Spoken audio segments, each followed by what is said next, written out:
ভাই দেবদা মানেই নতুন কিছু, দেবদা মানেই ধামাকা, এটা কিন্তু আবারও প্রমাণ হয়ে গেল।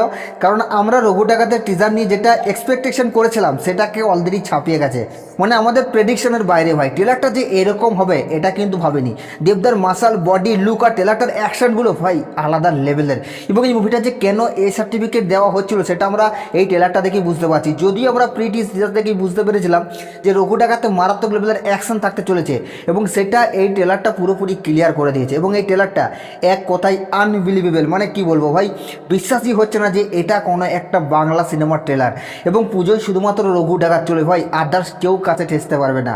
এবং ভাই পুরোপুরি ফাটিয়ে দিচ্ছে। এবং এই মুভিটার 50 কোটি টাকার বক্স অফিস কালেকশন কেউ আটকাতে পারবে না। পুরো ট্রেলার জুড়ে ভাই দেবদার ধামাকা, এবং প্রত্যেকটা ক্যারেক্টারকে যেভাবে স্পেস দিয়েছে, তাছাড়া মুভিটার ব্যাকগ্রাউন্ড মিউজিক ভাই, কালার এডিটিং মারাত্মক লেভেলের। কোনো অ্যাঙ্গেলে মনে হচ্ছে না যে এটা একটা বাংলা সিনেমার ট্রেলার। আমার তো ভাই ট্রেলারটা দারুণ লেগেছে। তো গাইস, দেবদার এই রঘু ডাকাতের ট্রেলারটা আপনাদের কেমন লাগলো আপনারা নিচের কমেন্টে অবশ্যই জানাবেন। তবে 26 তারিখ পর্যন্ত আমার মনে হয় এখন অপেক্ষা করাটা অনেকটাই মুশকিল। এই ট্রেলারটা দেখার পরে জাস্ট ছিটকে গেছি ভাই, গায়ের লোম খাড়া হয়ে যাচ্ছে।